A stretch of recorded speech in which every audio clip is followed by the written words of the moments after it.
The views expressed on this episode of the Came to Believe Recovery podcast do not necessarily reflect those of KHLT, Take 12 Recovery Radio, or our affiliates. The opinions on this episode should not be taken as medical, psychological, or professional advice and are those of the host, co-host, and guest. KHLT and Take 12 Recovery Radio are not affiliated with any particular 12-step fellowship.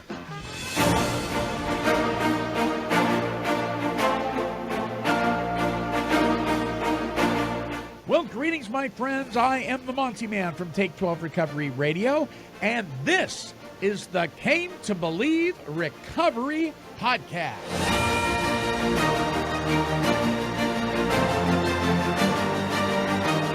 And now, here are your podcasting broadcasters, Tom Williams and Alicia Martinez, to introduce this week's show.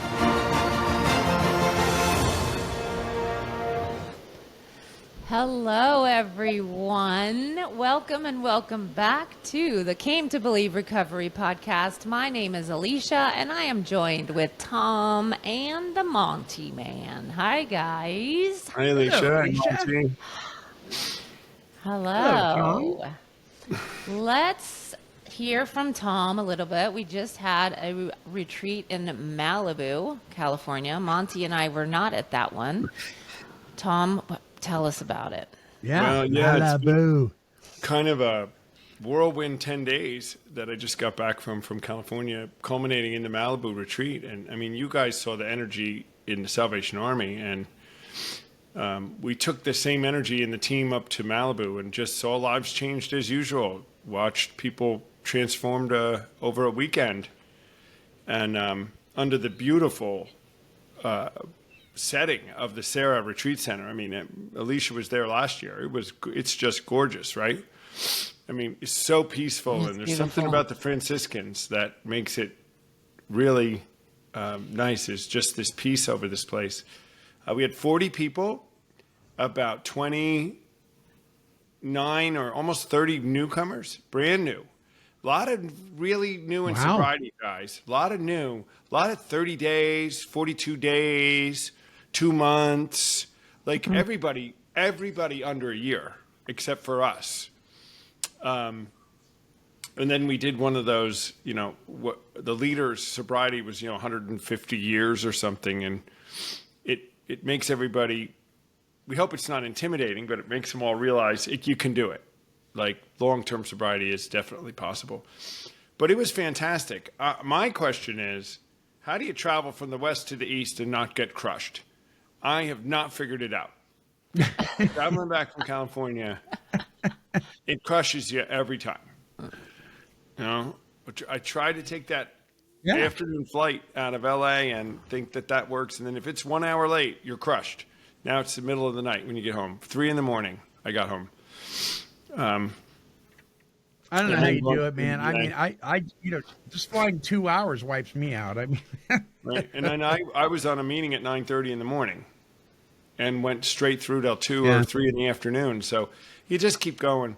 But it was such a wonderful 10 days. We had so much interaction with the Salvation Army every day of the week since you guys left, but we went back for meetings every day of the week and advanced the process and things that are going to go on there. And we got kind of approval. No, we got approval to kind of pilot and test some other programming in the Long Beach ARC. We're going to send them some weekly class things. They have a curriculum, and they take the guys. We're going to give them a series called Recovery Assurance and Living in the Go and Healthy Lifestyles and Growing Spiritually.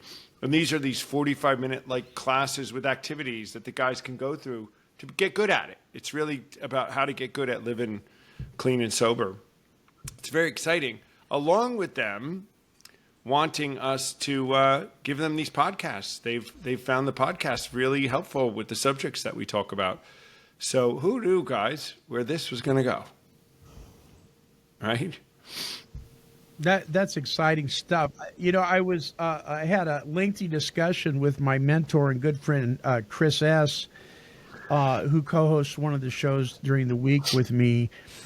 And I was talking to him about our interaction with Salvation Army.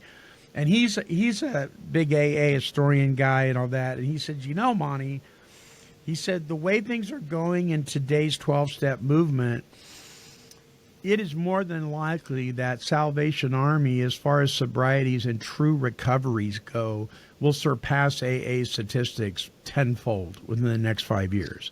Of course, they've been around longer too, and that's one reason. But because the focus is so much on developing a relationship with our Creator, more so than most, the going from being in recovery to actually experiencing a state of recovered is just exploding, and people are actually getting it again. It's been a long time. Yeah, and that's awesome. I got a question for you about the retreat. What it was at a Franciscan monastery. Is it still active as a monastery? It is. There are monks there. There's like 18 monks that live there. Now you don't see them because they live in a different part on the hill, and they're in different levels of hermitage and peaceful. So I think when we come, they also. But one of the monks comes and talks to us and does an introduction. So yeah, they're around. It's an active monastery. Yep, Franciscan really monastery. Cool. Yep. Yeah, that's really cool. And right on. We had some. Sometimes these retreats will have some like one of a kind special thing that goes on that probably would never happen again. And of course, this had that happen, and you guys weren't there to see it. Well, what was it? Yeah, what was it, Tom? I can't tell share us. I mean, you just have to come the next time. What? You guys weren't there. That's not fair. Well, we know they're always amazing, so whatever. That's my little dig at the guys for not coming. Legitimate reasons. Well, I did see a text. I did see a text from a guy that was very excited and was dancing around and really, really just pumped about the whole thing. I saw that text in the group text, and that was one of the attendees, right? Yeah. It was really. Hey, we did a retreat and people are dancing. Right? Pretty cool. It's great. We'd love to go there more often. It's so full. When their next available date was November of 2025. So Did you book it? yeah, I did book it. They had 2 dates available in 2025, 2 weeks before Thanksgiving or 2 weeks before Christmas. Neither of them are good, but I took 2 weeks before Thanksgiving. Yeah. So if we decide to go to the Salvation Army camp, that's over the hill there in Malibu instead, because we get a sooner date. We can always cancel, but I didn't want to not hold the dates, so I booked them. But it's such a in demand place, I think, and we all know that the COVID took a bunch of retreat centers out, and so the amount of retreat centers in the country have diminished, and now there's just no capacity. They're all full. Yeah. All full. Wow. Yeah, that's But so bummer. lives were changed. People went through the steps. People that didn't believe the same old thing, Monty and Alicia, can't be done in a weekend. This is not, Yeah. a doable thing. And my sponsor says, and then as the weekend goes on, same old thing. Wow, nobody told us this. We say, yeah, that's why we do this. Yeah. So That's very cool. And by the way, Alicia, thank you for sending me the workbooks. Our home group, the AA home group over on Friday nights in Lebanon, one of the lead facilitators, she is very excited to have those and work with her sponsees. And I mean, everybody's on the same page. So it's spreading. It's spreading. And we're also not making any friends, but that's okay. We're also making friends. I mean, it's just whenever there's change, somebody always bucks the system, right? Well, until they see and realize the solution is there and it's for the taking. we were told really at the Salvation Army that we're going to alienate some friends, right? If they go this way, there's people that aren't going to like it, Right. right? Monty, we were sitting there and we're like, Yeah. and I love Yeah. that Captain Garrett's like, we know, so Yeah. Yeah, they were way more on board than I thought they would about if they're not on board, then yeah. we'll Right. find others. They're just like, this is what we're doing. Yep. Yep. Amen. Amen. All I'm right. gonna Well, do- we're going to take a break real quick. We're going to come back with the topic. So setting boundaries, right, Alicia? That's the topic Setting boundaries. Yep, for this Yeah. week. boundaries. Oh boy, setting boundaries. You mean we got to set boundaries? Oh no. Maybe. So don't go away, my friends. Don't go away. More with Tom. There's smiling Tom, exhausted as he is, showing up, and Alicia and I, we're all rested up, and we have color in our face, Tom, and we're excited for the day, and so there you go. We'll be back right after this. Don't go away, my friends. Hey there, it's the Monty Man from Take 12 Recovery Radio. Have you been struggling with addictions and behaviors that seem to have you stuck and without hope? Well, here's my question. How soon do you want to get well? Well, I'd like to introduce you to Came to Believe Recovery and the amazing retreats that are designed to jumpstart your recovery by offering the chance to go through the steps that have worked for hundreds of thousands of us since they were first described over 80 years ago. This 3-day weekend retreat gives you an immersive opportunity to achieve a spiritual awakening that leads to hope and freedom. For retreat dates and locations and much more, visit cametobelieverecovery.org. That's cametobelieverecovery.org. Freedom is waiting for you. The question is, what are you waiting for? All right, thank you for joining us today. The topic that we're going to explore on this episode of the Came to Believe Recovery podcast is setting boundaries. So launch us forth there, Alicia. Setting boundaries. I thought we would start with, do you feel that you are a strong boundary setter with others? And what about setting boundaries with ourselves? And what are examples of those? And what's in the way of setting boundaries for us, if anything? Those are really good questions. Are you a strong boundary setter, Tom? No. I'm not. I'm not either. I don't No, think no. I am. I get I walked really all want to over. be. Yeah, I get walked all over. Yeah. So then we have to think, like, is that okay? Or are we So not that's doing not step okay. 10? No, I mean, people pleasers I- and approval seekers set no boundaries, right? Because boundaries tend to rub Yeah, up but against we don't somebody. have that. Yeah, but we don't have that identity anymore, right? As people pleasers. But I'm still having trouble setting boundaries. Let's say this: what's the word? I can not set a boundary. I can't think of it. Like, I don't get walked on in the moment. I'll stand up for myself in the moment. Confrontation. I don't have fear of confrontation nearly as much as I used to. So more, but then it doesn't come across as a boundary forever. Like, people wouldn't realize never to do that to me again. That one person might.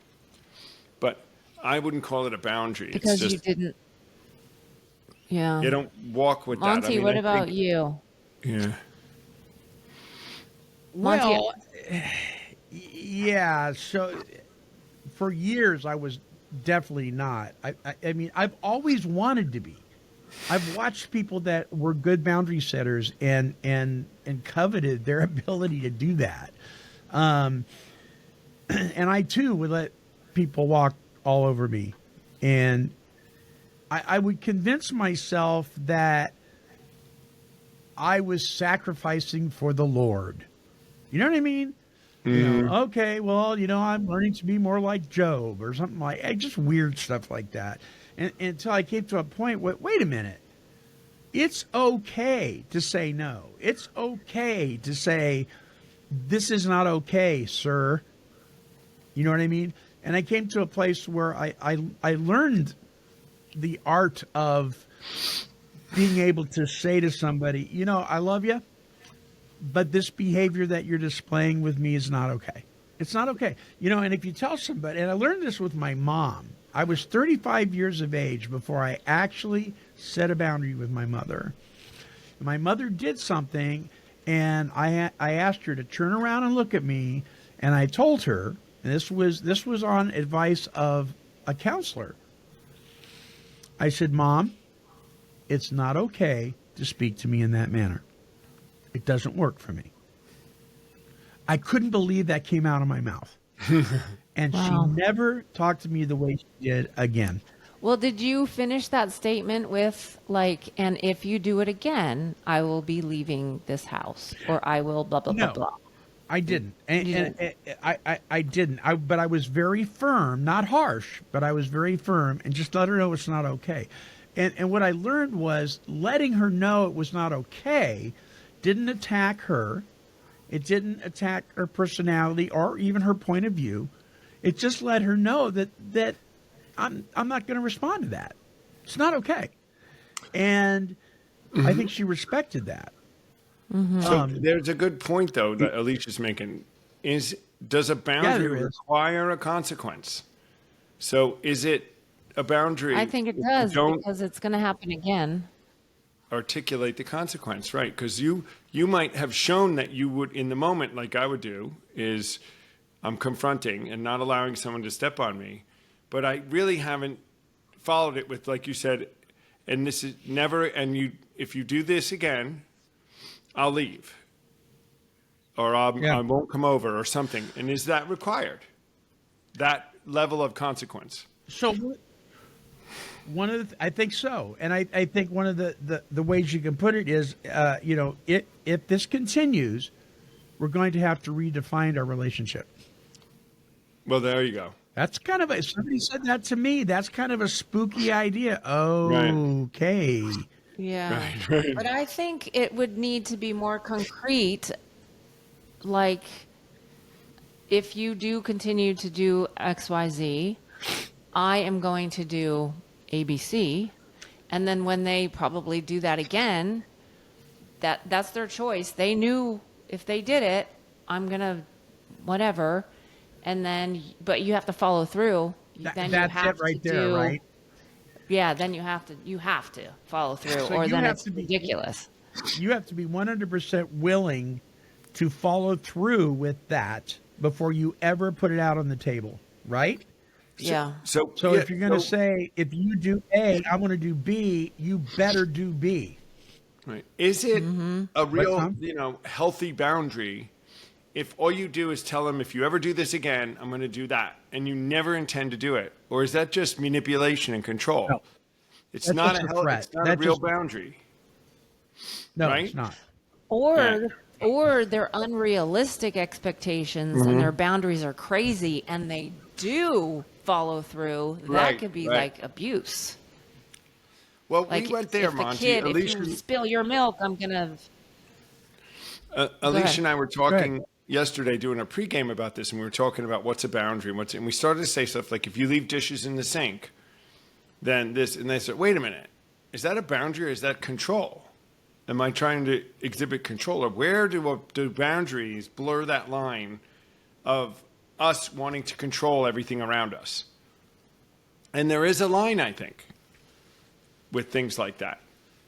I mean, if just because I don't want any dishes in the sink and someone else does, right? I mean, it's a not the same thing as You know what's how someone coming into treats my you. head right now? Oh, Yeah, no. say if you leave the dishes in the sink, then I'm gonna throw them away. And then the person says, well, my boundary is if you throw them away, I'm going to blah, blah, blah, blah. I mean, what do you do with Well, that? yeah. No, that's right. Because they might have their See, own Yeah, but if they boundary. say that's the if war of there's- the roses. You know what I right, mean? if there aren't any dishes in the sink, then this. Like there has to be. That'd be something I would do as a jerk. To say, who makes you the boss, Well, right? you got to determine what is being petty, and what is actually a boundary I need to set for my own mental health, and maybe even for the mental health of the other person. I mean, we can be petty all day long, and usually when we're being petty, it's control issues. I think, you know what I mean. But let me share with you an example, and I may have shared with you guys before, maybe not on the podcast, but Dr. Alan Berger, who's a good friend of mine and a supporter of Take 12 Recovery Radio, he's the author of 12 Stupid Things That Mess Up Recovery and 12 Essential Insights to Emotional Sobriety. And he has something that I use with my sponsees a lot. It's called an emotional sobriety inventory form. And on the form, it has, okay, so you're upset with so-and-so. Okay, so let's take the dishes. And here's the example. John works really, really hard. He's got a labor job. He's exhausted when he comes home. And his wife, she's raising 2 toddlers, so she's working really, really hard, right? But every time he comes home from work, the dishes are piled up in the sink, and the kitchen looks like, I don't even want to say what it looks like. It's bad. And he doesn't say anything for the longest time, but this has been bothering him. Perhaps resentment's been building, right? And finally he says to her, if you loved me and cared about our home, these dishes in this kitchen would be clean by the time I get home. So that's the interaction, right? So she's not doing the dishes. His response is that, right? And then there's an unenforceable rule. So we look at what is the unenforceable rule that he has put, or demand or claim that he is putting on his wife. Well, the unenforceable rule is you are not allowed to leave this kitchen a mess in order to prove your love for me. If you're going to prove your love for me, you must have this kitchen clean. That's not an enforceable rule. You can't enforce that on somebody. And so what should he be doing? If it's bothering him that much, guess what John should be doing? The dishes. Dishes. Right? In other cases, when I'm meeting with somebody and they say they're going to be there at 2 o'clock and they're not there at 2 o'clock, and this happens a couple of times, and my unenforceable rule is, look, if you were really my friend, you'd be there on time. Well, the unenforceable rule is you're not allowed to be a flake and be my friend. Right. See, that's unenforceable. And so I think in setting boundaries, it's okay to say, look, if you don't show up at 2 o'clock, like we planned, and the last 2 times you didn't, then we're going to redefine our relationship. And part of that is going to be, I'm not going to meet with you until you display some responsibility in showing up on time. I'm just not going to. Yeah, but to put unenforceable rules on people to prove themselves, that isn't a boundary. That's manipulation, I think. Yeah. So would a boundary be, this is across the board, to people, friends, whoever, I expect that you're going to follow through with what you say you're going to.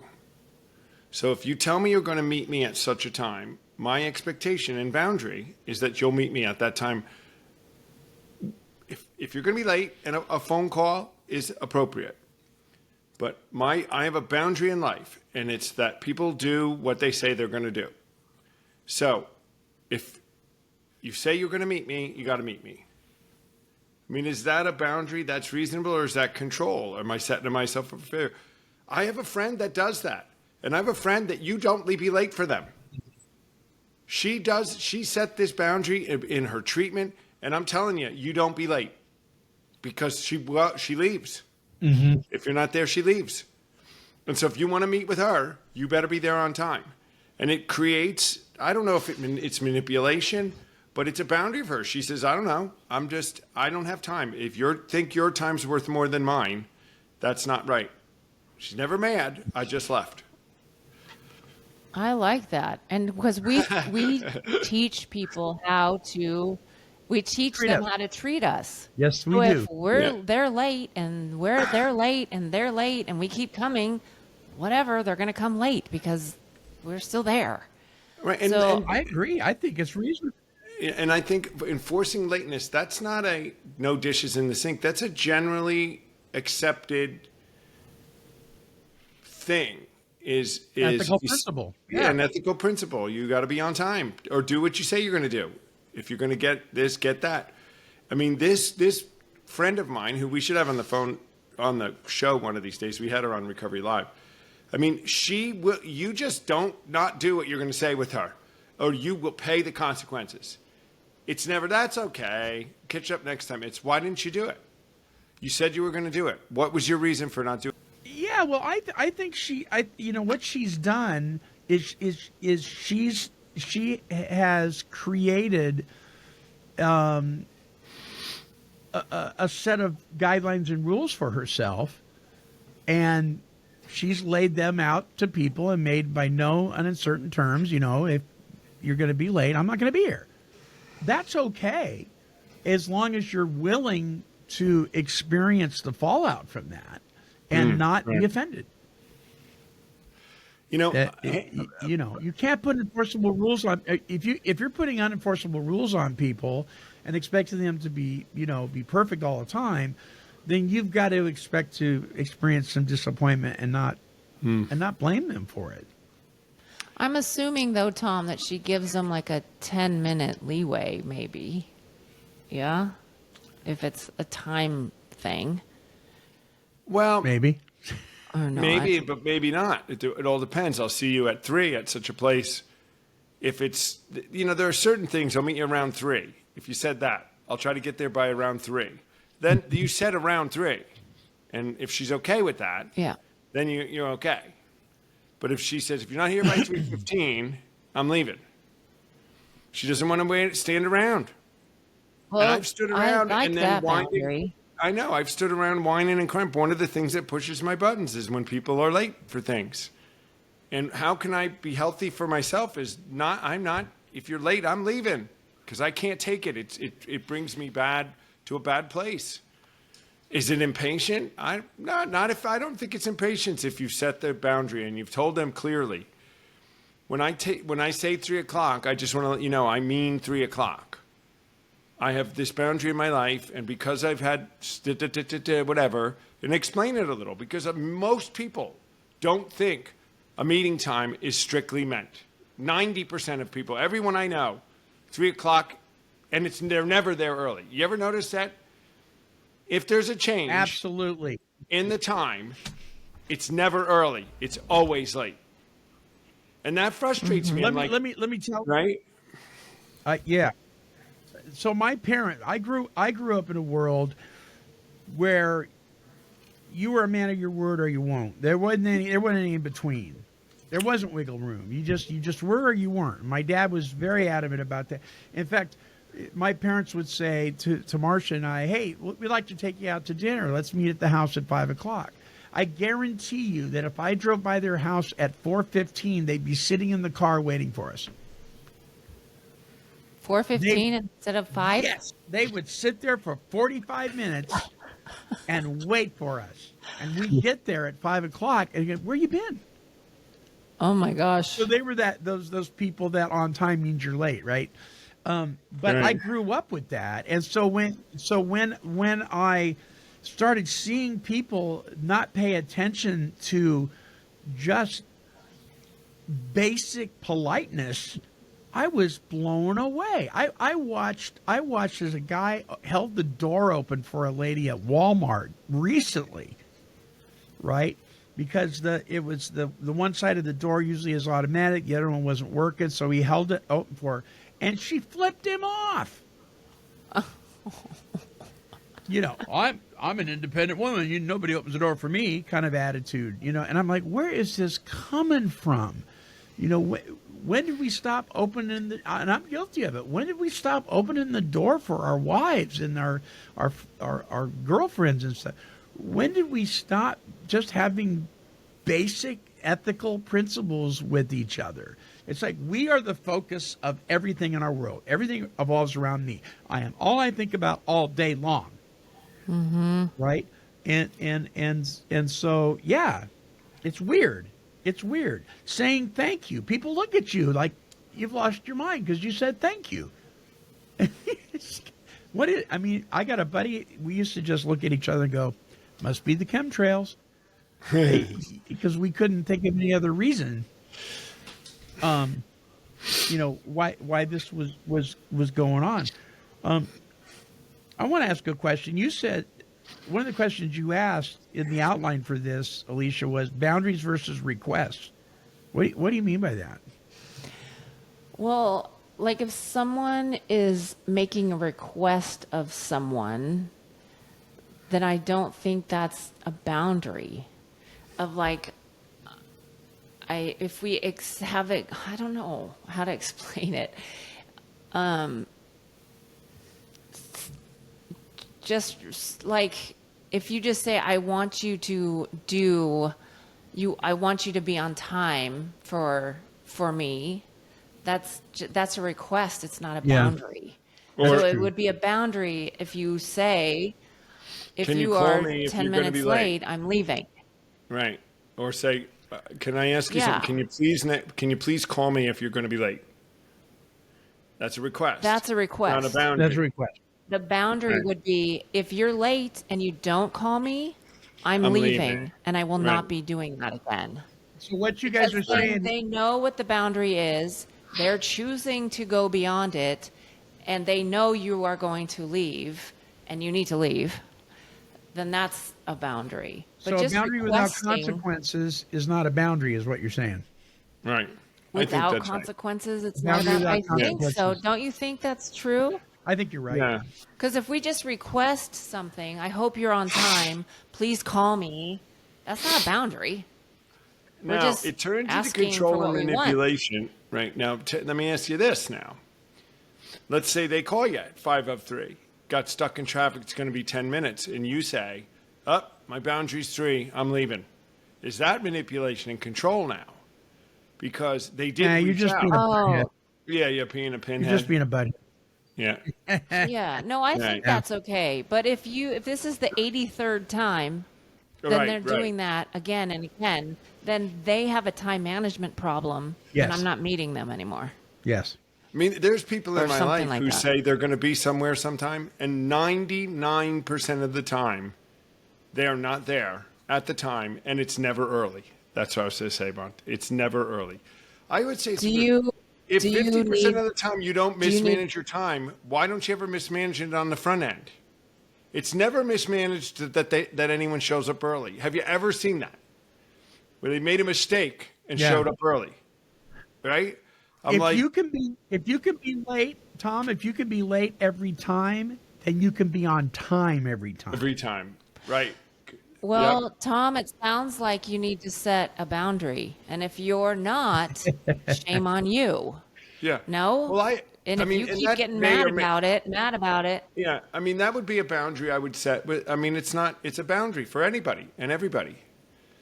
But here's my problem is, can I, are we bound by our boundary?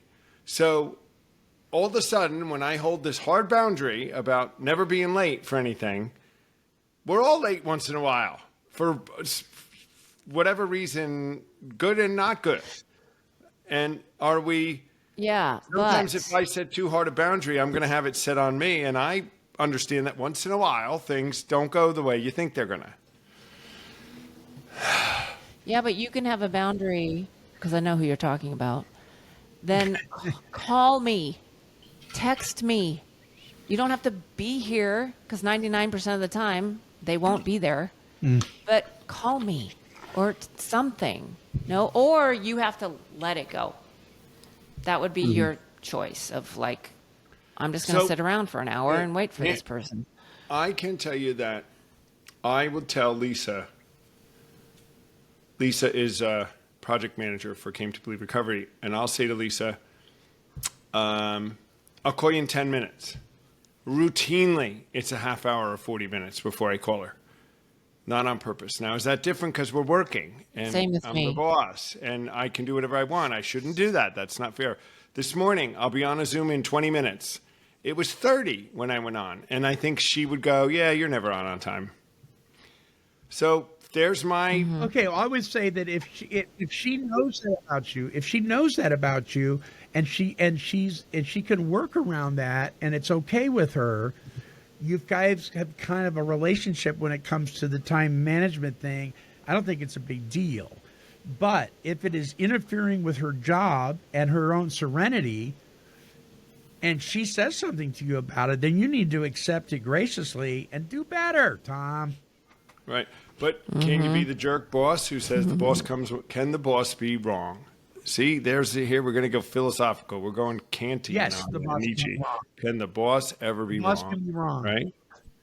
So, I worked for a boss who was a narcissist. right, and Bosses there's are another wrong one. much of the time. We talked about this at when we worked at Centenary University. Lisa and I and others in the room, and it was, can the boss be late? Can the boss really be late? When the boss sets the time frame, can the boss be late? I don't mean coming to work, their own work. So we would see our boss, the big boss of the university, show up in the office all different times. And we're all supposed to be there at such a time. If we're late, it's a problem and there's consequences. But the boss, can the boss be late? They set the rules. Mm-hmm. I don't know. Well, you're not going to have a lot of respect from Right. from I your say yes. The subordinates. boss can be late. I say the boss can be late. The boss can Yeah. be late. Should he I be can. late? No. Can he be That's late? what I Yes. mean. It's not okay for the boss to be late. If they're late, it's the It's same not. thing as everyone else. Bosses It's who not. say, It's I not can't be setting late a for my own proper meeting. example. Meeting starts when I get there. That's manipulation and control. Yeah. You're right? Well, Yep. Yep. it's a line. I mean, and I need to get better at it in different areas in my life, even with areas in work and with being treated. And it's not just, it's all around with my family, my sisters, everybody. And I think So what healthy about- boundaries are good. What about, okay, so one of the questions was, can boundaries be adjusted? You know, I think when it comes to policies, procedures, rules, that kind of thing, I think they should be flexible but never broken, if that makes sense. It's like a reed, you know. I mean, if it's so staunch, it's going to snap, you know. But if it's flexible, you know what I mean? So I think we need to be flexible to a point. So here's an example, because you asked for personal examples. Working with sponsees and setting boundaries, right? Okay, so we're going to meet, and I have one guy I meet with every Friday. I meet with him at 10 a.m., and he lives up in Portland, and I'm here in Albany, so we do it over the internet. And he's always there. And when he's not going to be there, he's going to be late. He calls me or he texts me without fail. I mean, he does a great job in doing that. I've got other ones that, like this one guy, on his 1 year birthday, everybody, I mean, we got a cake for him. I got his coin, everything. He didn't show up. Wow. He didn't show up to the meeting. And I'm like, what's going on? Well, I'm really busy. I mean, that's not okay, man. That's not okay. Everybody was, and maybe we all had expectations, but I mean, most people show up for their year, And I thought, wow. Well, the other day, somebody else who is a big, major deal that we all love was celebrating 15 years. And my sponsee didn't show up for that. And it's his home group. So I called him. I said, hey, you missed so-and-so's birthday. What's going on? Well, I'm working with the homeless, and I'm doing this, and I'm doing that, and I got this thing, and I got this painting job, and blah, blah, blah, blah, blah, blah, blah. I go, you're getting too busy doing good stuff, man. I see some red flags going on here.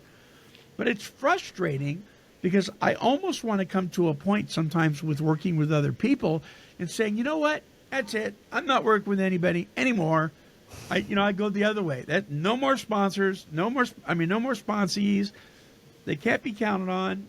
Heck with them. You ever feel like that? You just want to say, to all people all the time. All people. I'm making a joke. But that works on our growth. Everybody. That's how we grow. It does. And we're doing step 10, and our defects of character come out because of working with others. That's the whole point.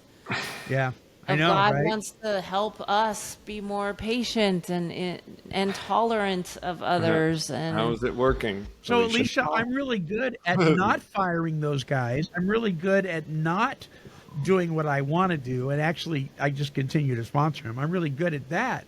But I'm not really good at dealing with how I feel about it. All right. Well, do you need to set a boundary with them or yourself? What about self-boundaries? Yeah. Now you're meddling. Yeah, now you're meddling. Those are harder to enforce, I think. Self-boundaries. Especially when it comes to food, Alicia. That's where my head is, of course.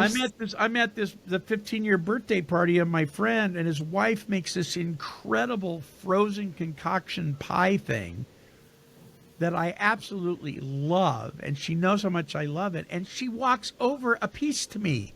That doesn't mean you have to eat it. No, but it's and I didn't. Woo! She also made this gluten-free, sugar-free thing. We won't comment on it, but I did have a couple bites of that and passed it on. Gluten-free, sugar-free junk is still junk. It was but it wasn't even. It wasn't So any good. Monty. But anyway, so my boundary with her is, I love that you love me enough to make this thing, and she only brings it to me. But I can't have it. So what I need to tell her is thank you, but no thank you. Yeah. And that's got to be a boundary for my own health, right? Exactly. I don't need that. What were you going to say, Tom? Well, Alicia can be kind of mean too, Monty. Like Never. I texted her yesterday or something, and it was looking for some sympathy, she knows. She's laughing. She knows. I know what you're going to say. I know. And I'm just, Can I sharing. And I said, I got on the scale after being away for 10 days. And I said, I gained 4 pounds, and what I'm hoping for is, it's temporary. You'll get rid of it. Just get back online. No worries. No, I get, of course. Then I won't tell you what the next one was. Alicia. I'll tell you what the next one was. It got really bad. It got bad. It got bad. She got. And Was she scolding you? no, she was No, scolding because he me. cussed me out, and then I kind of went on calling him funny names of fat. Yeah. Oh, my goodness. So He called me a lunatic. But, okay, Tom, here's a boundary issue. You know Alicia. You know her very well. You know how she's going to respond. And you threw yourself under her bus anyway. That's on you, buddy. So it's my fault. Yes. Well, and our relationship. Like if Monty said that to me, I would never say, well, of course you did. I might want to, but I wouldn't. But with you, it's look at his face. Right. Wait, but Monty, we're going down. This is a banter road. I know what We're you're gonna go saying. down. It's a banter road. She crying her eyes out after we went to that last trip. She gained 4 pounds. And how did I Literally. respond? I remember. I responded with compassion, I don't remember. sensitivity. Oh, that's not bad. I can't believe that. Well, What happened? Da da da. But there's a difference. There's a Oh, difference. it'll be a I different wasn't response eating next the time. cake. No, but I wasn't eating the cake and the cake again and the cookies and the stuff and expecting to not gain weight. I didn't eat the stuff and I gained weight. So I need sympathy. You Well, don't. maybe you were sleepwalking, and when No, I was not. you wake up in the middle at the Airbnb, Alicia's in the refrigerator eating donuts. Yeah. But I was asleep. I'm not responsible. But it doesn't count, right? If you're asleep, Right. it doesn't count. No. So boundaries, Oh, guys. Lord have I mercies. think they're healthy and they are. I do. Yeah. I have had a couple recently that were and done correctly. I think I didn't do them in the heat of the moment, and I waited till the right time, and I articulated a boundary after I thought about it, and it's just a boundary now. So I have a course of action, and I think it's helped me. It's not really meant to change anyone else's behavior. Then it's manipulation, but it's helped me because there's a certain expectation now. I'm ready to walk away if something blah blah blah. I'm ready to take another action because I've set a boundary to say I can have this in my life. I accept a level of behavior and treatment from others that needs to reach this level, and it's okay to have that. And you're like set yourself to say, I've just relieved myself because I'm never going to have that happen to me again because I set a boundary from whoever. And if they don't, whoever it is doesn't hold the boundary, then you've got an out for yourself. It's almost like a safety net, and it doesn't matter whether it changes their behavior or not. You're changing. You're not going to accept it anymore, and I think that's growth. So let me bring up a boundary thing for those that might be watching this episode that perhaps are new to recovery. I want to address them for a minute. Listen, I get it when you've got friends in your life, maybe even family, that are continuing to use and drink and do unhealthy stuff. And you're getting well, or you're attempting to, and all of a sudden, but you, that's where you live. You're going, maybe you're in treatment, maybe you're in a residential program, whatever, and you're going back because you have nowhere else to go. How do you set boundaries with them? Do you even have a right to? I mean, they may not be seeking recovery. Just because you are doesn't make them a horse's patootie. It just means they're not. That could be really challenging, right, guys? I mean, because I was working with a guy, and I told him he was one of those guys. I said, listen, you're welcome over at my house anytime you're working your program, you're doing this, because he lived close, and he would walk by the house on a regular basis and say hi. I said, but I know some of your friends, and they are not welcome here because they're not clean and sober, and they're not interested in getting clean and sober. You probably ought not be hanging with them anyway, but please don't bring them over here. And one day he did, and I wouldn't allow any of them in the house. Good for you. I would not. I said, sorry, it's not a judgment against you, but that's my boundary because this is my home. So you guys speak to the new guy who's thinking, oh my God, how am I going to set boundaries with mom? How am I going to set boundaries with cousin Joe? I mean, I think that's a real dilemma, right? I think that's a good thing to say because you get it. I kind of have a boundary. It hasn't been fully articulated with everybody. It is an internal boundary that if you're obviously intoxicated at any level, I'm going to remove myself from the situation. I am choosing not to be around anyone that's intoxicated. And it has nothing to do with you being a normie or being able to drink or being able to do. It has to do with I expect to meet with, I want to interact with someone that's sober so that our conversation is productive and not fraught with potential any issues of any sort. You ever do that? So I think that's okay to say. I think it's okay to say to someone, if you've had 2 drinks, that's okay. As soon as you go to the 3rd drink, I'm going home. Because the 3rd drink is usually for people when you start to see it. Or, Sure. I mean, at a wedding, you know, I mean, what do you think? I think to say that, and not saying you can't drink around me, I don't want you to drink, but to say you can't be intoxicated, or you can be, but if you're intoxicated, that's my boundary. I'm going to remove myself. I don't know. What do you guys think? I think that I have that same boundary. I can only remember one boundary I've ever set in my whole life because I'm a people pleaser and I don't want anybody to be mad at me. But a couple years ago, my Except husband's you a don't Norman. care about He drinks. cutting me to pieces. No, I don't. But we went out to a party. This was 2 years ago, and he was. I kept like thinking he was slurring his words, and then I kept justifying and like being in. I was in denial, like no, he's not. No, he's not, because I didn't want to look at it. He was, and then I was just mortified.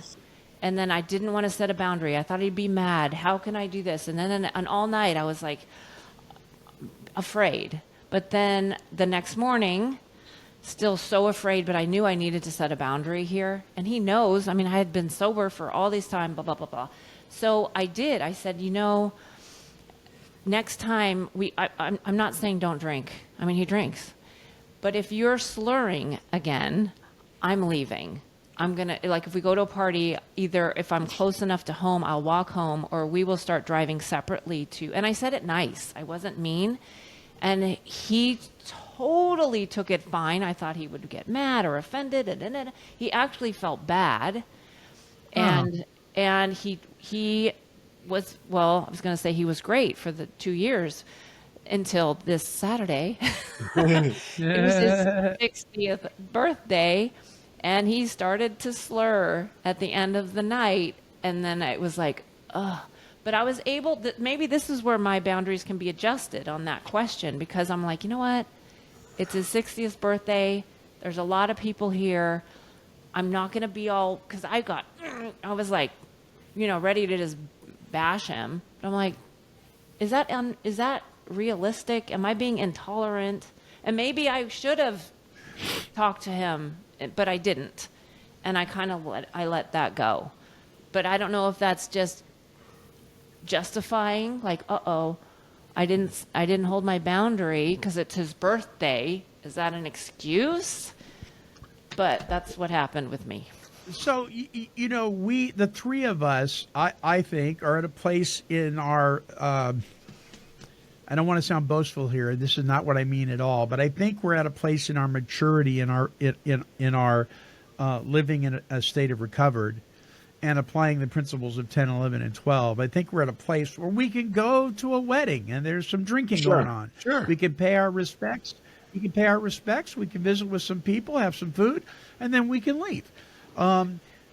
We can be invited over for dinner at somebody's house, not knowing that they drink at all, and they're having maybe a couple more glasses of wine than we would prefer to watch, but they are, and we can excuse ourselves at the end of the meal and without looking like we're running away. I mean, but we can do it in a way that is polite and we can enjoy life. I mean, I had to get over the fact that there are people that think they can drink normally. Mm-hmm. I say that tongue in cheek. I have very strong opinions about alcohol consumption, especially amongst born again believers. That's a whole nother, we won't even get into that. But I'm living a life around a lot of people like that. I can't live in a shell, right? I have to be able to go to the store, buy my vegetables, even though they're right across from the beer aisle. There was a time I couldn't because I was so new in recovery. I hadn't recovered yet, and it was a dangerous thing for me. And I had to have boundaries like that. But those are now lifted because I have to live life. But the new guy that may be in treatment or a residential program or outpatient, And we're telling him, you got to change your playgrounds, playmates, and playthings. But everywhere he goes, he's in the middle of that. And he's trying like crazy to stay clean and sober. He doesn't know how to depend on a power greater than himself yet. You know, maybe this is his second meeting he went to. I mean, I feel for guys like that. I really do. Because some people, mine wasn't, but some people's whole world, they were surrounded around using and drinking. Their whole world. Oh, yeah. You know. So how about this one? It's rough. It's rough. All right, last one, because we're running out of time. But how about this one? Now, I have often been asked by people, friends, family, other issues, when we've gone to places, I have often been asked, would you feel more comfortable if I didn't drink at this event? We went together, family, friends. I've often been asked, are you okay if I drink, or would you be okay? And I regretted a few times saying, no, I don't. It doesn't have anything to do with me. You can drink. I'm annoyed with being designated the designated driver and having people over drink because they know I'll drive them. I'm a little annoyed by that, but that's a side note. So I've gotten to That's this a point. show. Designated. That's a whole show, right? I've said to people, and recently I've said, well, what are you asking me? Are you asking me that you want to get drunk? Or are you asking if it's okay to have 1 or 2 glasses of whatever you're drinking? Because there are two different questions. If you're asking me that you want to get tipsy, yeah, that answer would be no. But the answer would be no to that question all the time, every day. All the time, every day, yeah. Don't think anyone should, once you're intoxicated around, don't ask me about that. Intoxication is poisoning of the brain. Yeah, I did it, but I don't do it anymore. I get it. I don't do it either. But yeah, the answer would be no. If you're asking me if you're going to have a glass of wine or 2, of course. But it's always going to be no. Anyone, family, friends, everything, all, sisters, everybody. The answer would be, if you ask me, I'm going to tell you, well, no. I have 2 sisters, and I hope they aren't listening or ever listen, that get really slurry drinking at family events every time. And I wish they wouldn't start if they can't stop or they aren't willing to start. Because halfway through the Christmas holiday, you're sitting next to them, and they're on a drunken diatribe. You guys have been through those, right? And their behavior changes, and this is what people, and all of a sudden I'm sitting there going, well, I didn't buy for this. I mean, so what do you guys think about that? That where I say, what are you asking? Intoxication, or are you asking about having a drink or 2? It's never a problem to have a drink, right? Have you guys ever been asked? Have anybody ever asked you? Yes. I was at Red Robin with my wife, a buddy of mine. You walk into most Red Robins at the beginning. As you walk in, it's like being in a bar. You got the glistening glass. It's very pretty and all. And we were being seated right on the other side of all that stuff. And we say, and that doesn't bother me. It just doesn't. It's not an issue. It's a non-issue for me. But my buddy Bob said, who we hadn't seen in years, he started to order a beer, and his wife said, Bob, like that, And I went, hey guys, I know what's going on here. You have a beer. You can have a beer. You're not an alcoholic. Have a beer. Right. I appreciate your concern, but there's no reason to be concerned. Have your beer with lunch. He wasn't. I knew him. He probably wasn't even going to finish the beer. It's none of my business. He can have the beer, But if I knew the guy intention was, to have pretzels and 6 beers, I'd probably be going, yeah. I would know that, and I probably wouldn't go out to lunch with him anyway. Right. So I don't see anything wrong with that. But I think we have to get over the fact that some people, maybe they shouldn't, but they do and they can, and we can't. And that's okay, right? Yeah, it's okay. That's the part that I need to question, because if I'm getting upset that they're drinking, is it because I want to drink or I want that effect, or is it something else? Same with food. I mean, because the thing is food. And it's so funny listening to you guys and stuff, but no one asks about eating sugar around the eating disorder girl ever. You're right. Do I have a cupcake? Right. Is this okay if I have this ice cream around you, right? No, you're right. And they're all over the retreats, but they nobody knows, and we have garbage all over every retreat, and I just like, these people are suffering, but whatever, that's a whole other show. We don't have sugar. We don't do no, it's a thing because you're right. It is a thing. I mean, how about this? Where people say you walk into a restaurant and the only seats are at the bar. And people have said to me, are you okay sitting at the bar? And I'll say, well, I'm not okay with it because it's going to make me want to drink, but I really don't want to sit there because that's where the drunk people are. And the nonsense. You get nonsense. People, they get loud. And so in that regard, no, I don't want to sit at the bar because it's nonsense. But am I tempted to drink? No, never. It's never that. Right. You know, I've actually told some people, and then I guess then we're really in, but we're really going down the road. And this has especially been over the years, I have to say this, on dates. When I've had dates, and first dates, second dates, and they find out that you're an alcoholic or addict, or actually when I've met new friends and people down in networking events, and people, when you sit down somewhere and they go, is it okay if I have a drink? And sometimes I'll say, it's going to be not okay if you don't. Because if you can have one drink, I want you to have it. I don't want you to change your behavior for me because you think that it's going to make me drink. That's what I try to break, is a break that if you think you're having a drink is going to make me want to drink, yeah, no. But again, it goes back to the thing, if you're asking me to not drink because you want to get drunk, but you know, I don't know if you guys are getting it. I'll say, no. If you're going to have a glass of wine with dinner. It's totally normal. It's okay. I'm recovered. I need to be able to do this.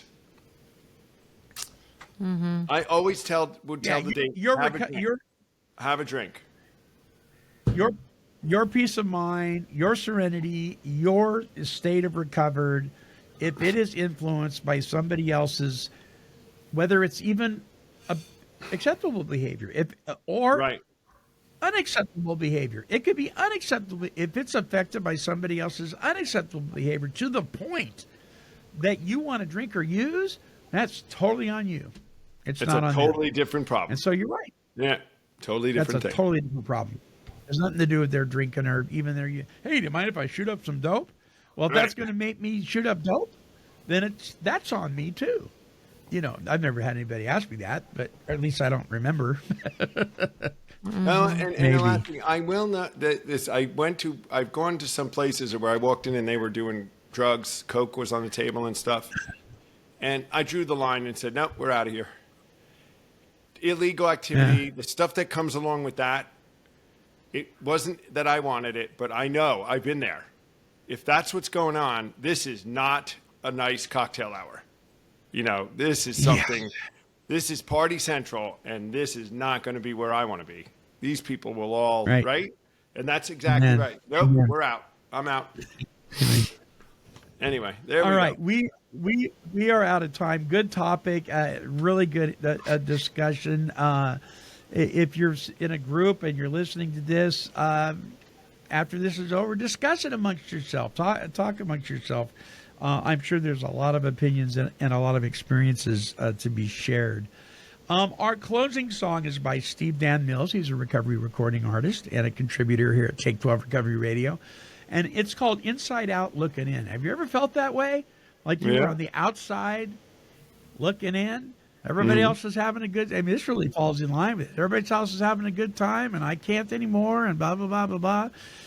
Well, this is a song about a guy his insides, I mean, he's all twisted, and he's outside, and he's looking in, and yeah, it's a struggle for him. I think you'll identify with this song, and then we'll come back with my closing thoughts. Here's Steve Dan Mills with his song, Inside Out, Looking In.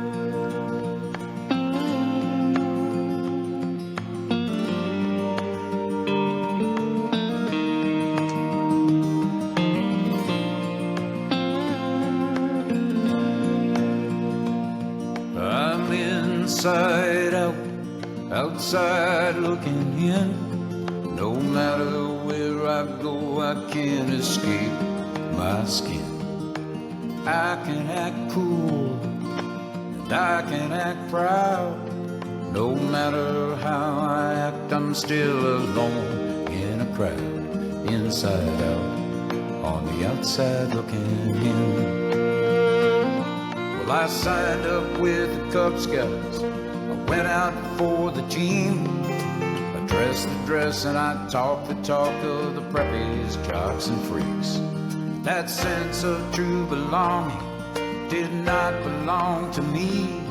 So I found my place in the fantasy of how great one day I'd be. I was inside out, on the outside looking in. I'm inside out, outside looking in. No matter where I go, I can't escape my skin. I can act cool, and I can act proud. No matter how I act, I'm still alone in a crowd. Inside out, on the outside looking in.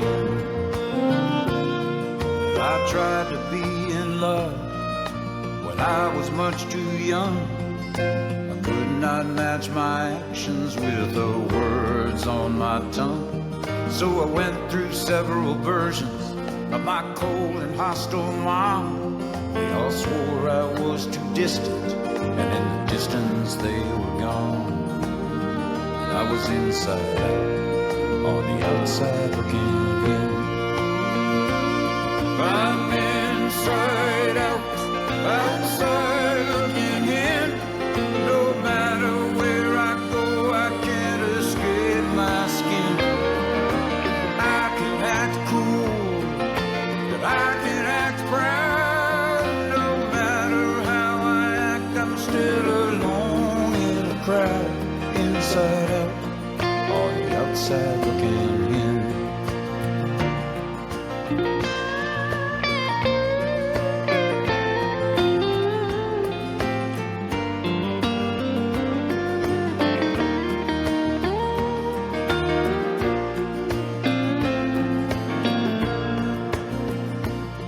Well, I found the great equalizer, substance quick and warm. Made me feel like Wonder Boy, eloquently adorned. But that word moderation was for years beyond my speech. There's a time bomb of emotion stuffed inside of me, and I'm inside out, on the outside looking in. I'm inside out, outside looking in. No matter where I go, I can't escape my skin. I can act cool, I can act proud. No matter how I act, I'm still alone in a crowd. Inside out, on the outside looking in. Inside out, on the outside looking in. The recovery sounds of Mr. Steve Dan Mills. For more of his music, visit his website at stevedanmills.com. Well, listen, setting boundaries means defining what you are comfortable with and how you would prefer others to behave around you. It's about knowing your limits and clearly communicating them to others for your emotional well-being and overall mental health. Here are 4 key points about setting boundaries. Number 1, identify your limits. Understand what makes you feel uncomfortable or stressed. This could be related to physical space, emotional interactions, or time commitments. Number 2, communicate clearly. Express your boundaries in a calm and direct manner. For example, you might say, I need some time alone after work to recharge. Number 3, be consistent. Stick to your boundaries and enforce them constantly. This helps others understand and respect your limits. And number 4, respect others' boundaries. Just as you set your own boundaries, be mindful and respectful of the boundaries set by others. setting boundaries is essential for maintaining healthy relationships in all settings: social, spiritual, recovery, and yes, even in the workplace. It's something to think about. Came to Believe Recovery strives to create and promote opportunities for life-changing spiritual experiences for individuals and families suffering from all forms of addiction. For more information, help, and support, visit cametobelieverecovery.org. I'd like to thank you for allowing me to be your host on this episode of the Came to Believe Recovery podcast. And I would encourage you to like, bookmark, and subscribe to this show. When you do, you will join the Take 12 Recovery Radio family and will be notified of all of our recovery-focused shows throughout the week. Until our next broadcast, when we provide the essential spiritual tools needed to thrive by sharing our experience, our strength, and our hope through our stories of how we came to believe. This has been a production of Take 12 Recovery Radio. Yeah, kitty, kitty, kitty. Meow. Woof, woof. This has been a Chicken and a Pig production.